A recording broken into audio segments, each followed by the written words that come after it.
All right, thrill seekers, have I got a thrilling episode for you today. When I was looking up stuff for yesterday's episode about the fire boy seeking fire, I randomly came across, well, not exactly randomly, it's a long story, it's not worth going into, but I came across this other passage in Eihei Koroku, Dogen's extensive record, which I thought was interesting, and I've done a lot of studying up on this one, and, well, let's just see where we go. I want to read you the passage, and it's fairly long. Most of the passages in Eihei Koroku are short, like one paragraph or just a couple of sentences. This one takes about 3 pages, and I'm just going to read it to you. They have titled, they being the translators, Taigen Dan Leighton and Shohaku Okumura, they've given it the title, An Unbeneficial Philosophy About Self and Spirit, which I think is an especially bad title. I'm not saying it's wrong, but it's a terrible title, and they should not have given it that title because it kind of prejudices you right from the beginning to read it in a certain way, and I'm sure Dogen wouldn't have given it a title like that. The title he did give it is Dharma Hall Discourse number 402. And it's on page 357, Eihei Koroku, volume 5, if you want to go look it up. He says, this is Dogen, students of the Buddha Dharma should know the difference between false and true paths, and between the Buddha way and other ways. If your view is that of other ways, ultimately you will not benefit from Buddha Dharma. Although there are many other ways, they all have 3 main ancient progenitors. Among them, a primary person is named Kapila. And their footnote says, the following lengthy section of this Dharma Hall discourse beginning, this name Kapila is translated all the way down to with objects that were just discussed make up 25 principles, is a quotation from the most prominent commentary to another one of those Chinese names, Zhiyi's Mohei Zhiguan, great treatise on samatha and vipassana. This commentary is called Makashikan Bugyoden Guketsu in Japanese, or Extensive Clarification and Transmission of the Guide to Practice of the Great Treatise of Samatha and Vipassana. It was written by Jingzhi Renglao, the 6th ancestor of the Chinese Tiantai school. This long passage quoted by Dogen here consists of an elaborate description of a complex Indian philosophy as philosophical teaching, Sankhya, which attempts to correlate human faculties with natural elements. The Sankhya teachings, which seem to slightly antedate Shakyamuni Buddha, are attributed to a legendary founder, Kapila. However, its main text, discussed directly in the passage quoted by Dogen, is the Sankhya Karikas, Sankhya verses written by the Indian philosopher Ishvara Krishna. The text was translated into Chinese, blah, blah, blah. Okay, so now we're going to get the long quote from the thing I just told you about, which probably I don't remember, and probably nobody else is going to remember. This name Kapila is translated as yellowhead. His head was golden color. It is also said that his head and face were both golden, and so that he was named thus. He was frightened of dying, so he visited the heavenly being Ishvara and inquired about it. The heavenly being took him to Binda mountain and let him eat some of the olives there to gain longevity. Okay? After eating them, he was transformed into a rock in the forest as big as a bed, which every time I read this, I'm like, as big, what a thing to compare it to, as big as a bed. Okay? Those who could not catch him before wrote verses of inquiry to the rock. I guess they probably wrote them on the rock. Later, Dignaga Bodhisattva wrote a verse scolding him, and the rock split apart. Then Kapila gained 5 powers and had knowledge of 80,000 kalpas from the past and future, and searched throughout the entire world for someone who could be saved by receiving his teaching. So Kapila was turned into a rock, and then I guess when he got split apart, he was not a rock anymore. These stories, I have a hell of a time following them, but here, that's what I'm picturing. He saw one Brahman, whose name was Shri, wandering around in the human realm and asked him, "Are you only playing?" Funny question. The Brahman answered, yes. After 2,000 years had passed, Kapila asked again, are you able to practice the way? He answered, yes, I can. So this guy lived for 2,000 years, and the footnote says it's probably a reference to the Sankhya philosopher Ishvara Krishna. Okay. Yes, I can. Then Kapila expounded on 3 kinds of pain. The first is inner pain, referring to such things as hunger and thirst. The second is outer pain, referring to the threat from tigers and wolves. The third is heavenly pain, referring to winds and rain. Okay? He expounded a scripture of 100,000 verses called Sankhya. Here, this Sankhya school is called enumerated method. I think here means here in Japan. It uses 25 principles to clarify that the results are already within the primordial cause. It considers that there is one single source, and the footnote says this one single source or primordial matter is called Prakriti in Sanskrit. There's Prakriti and Purusha. Maybe I'll get into that if I remember at the end. These 25 principles begin with the single source, and from this primordial origin arises intellect, the second principle. Before the 80,000 kalpas passed, all was dark and unknown. This intellect can be simply seen as the first arising from the original intermediate state. And here's another funny footnote. Intermediate state, often translated as indeterminate state, refers to the realm between lifetimes as described, for example, in the Tibetan Book of the Dead, as well as in East Asian views of the period of transmigration between manifestations. In this case, it refers to such an intermediate state, but before any life has appeared. And it's interesting that they choose to mention the Tibetan Book of the Dead, but they don't mention Dogen's own writings, in which he also talks about this intermediate state. If you look at my videos on reincarnation, I talk about this. Oh, darn it, I can't remember. If I remember while I'm editing this, I'll put on the screen the name of the chapter that it appears in Shobogenzo. But in Shobogenzo, he does talk about this intermediate or indeterminate state. Okay, back to the quotation, or back to the reading. With the power to see past ages, it constantly contemplates this original state. This is called the principle of darkness. This is also called the nature of the world. Living beings in the world exist depending on that primordial origin, and so it is called the original nature of the world. Also, they call it natural because it does not rely on anything. From this, intellect appears. Also, this is called greatness, which is the consciousness of this intermediate state. Then from this intellect arises personal self-mind, which is the self of ignorance, not the self of spirit self, which is the third principle. Okay, so is that the end of the quotation? Nope. Okay, so the quotation goes on. This is Dogen quoting from something. From this personal self is produced colors, sounds, fragrance, and tastes, and from these 5 dusts appear the 5 elements, which are the four great elements, which are earth, water, wind, and fire, along with space.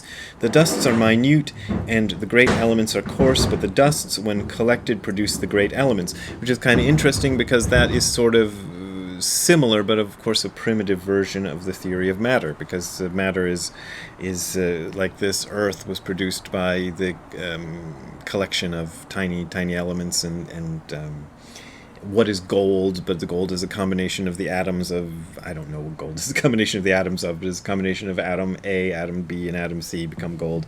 Same kind of idea, but much less refined.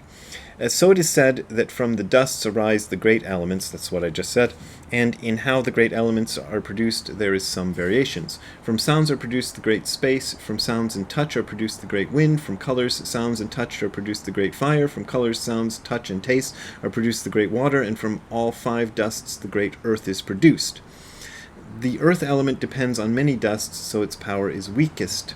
And finally, the space element depends on the fewest dusts, so its power is the strongest. Weird philosophy, but let's just keep going.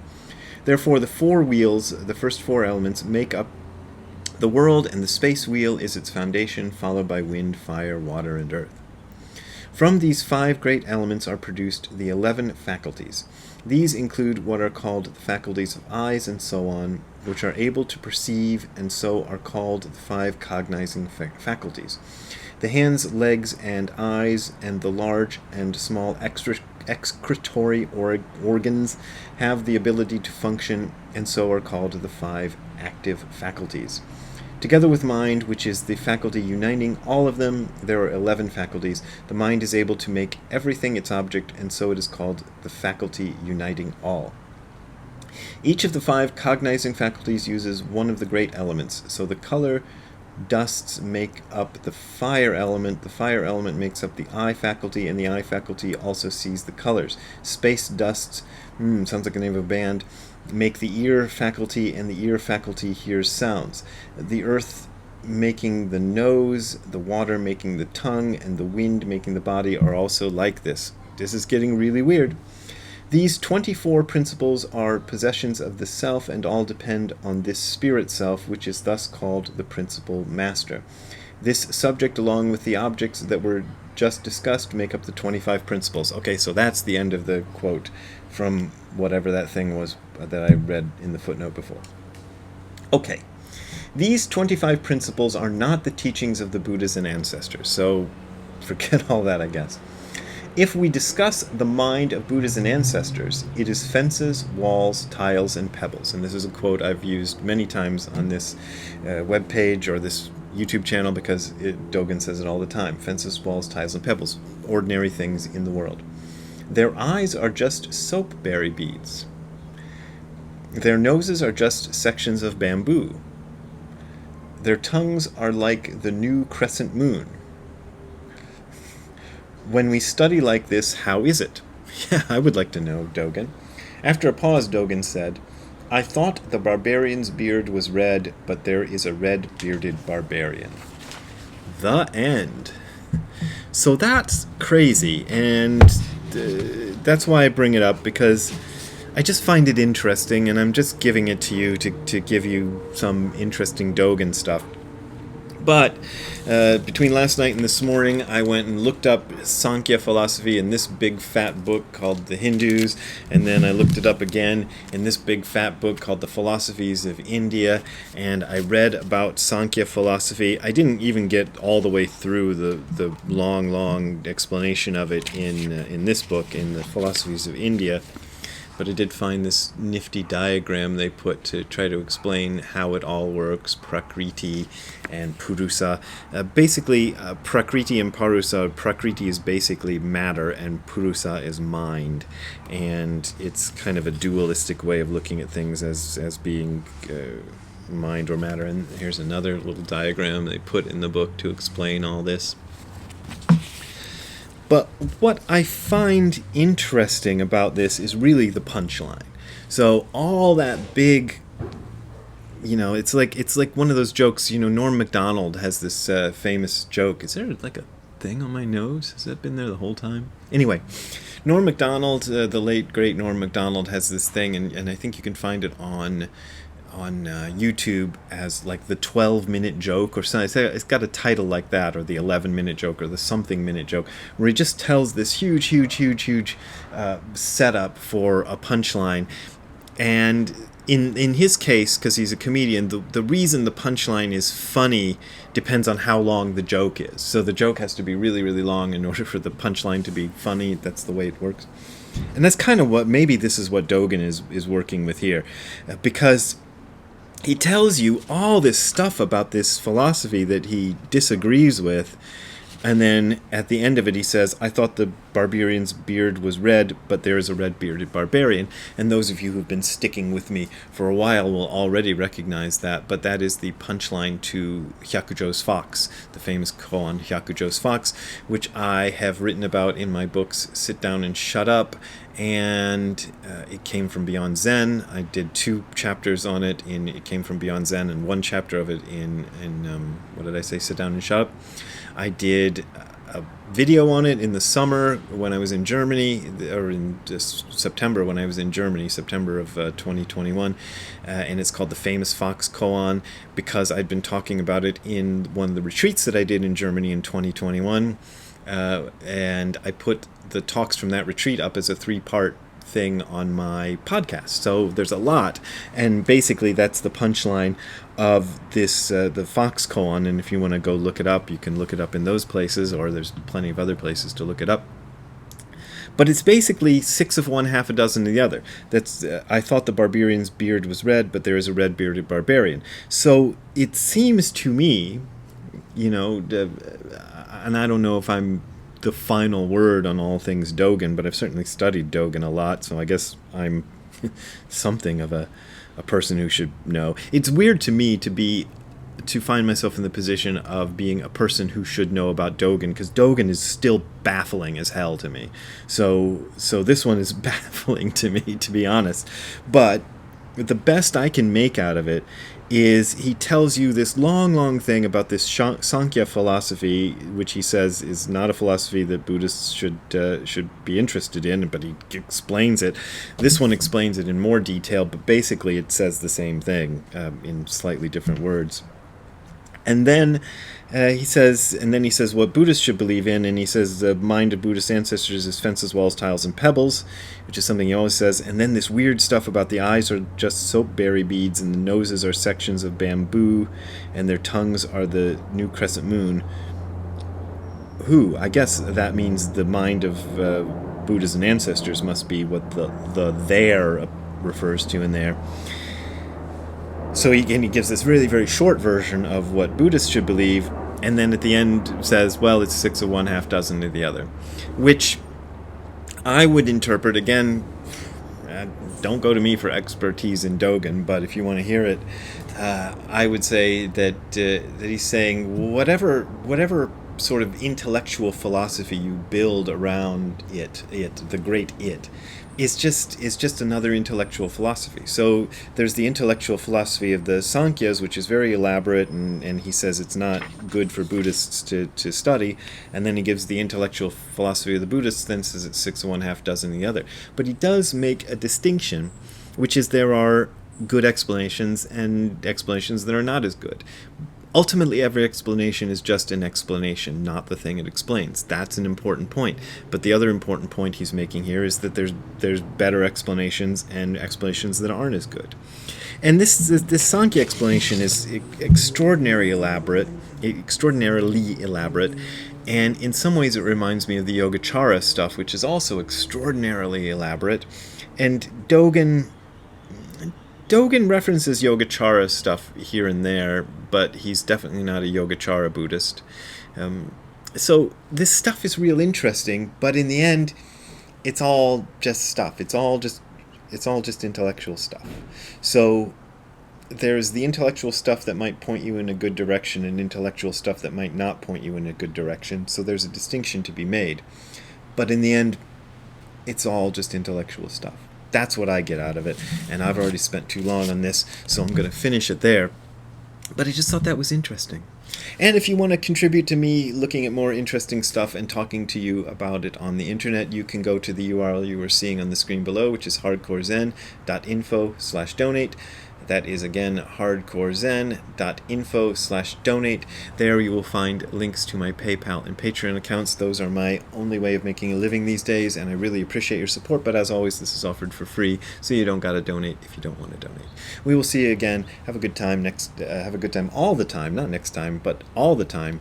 See you later. Bye. Hey, Ziki. You don't want to go outside and sit in the cold with me? No, you want to stay in here where it's warm? Alright. I like your Superman pose.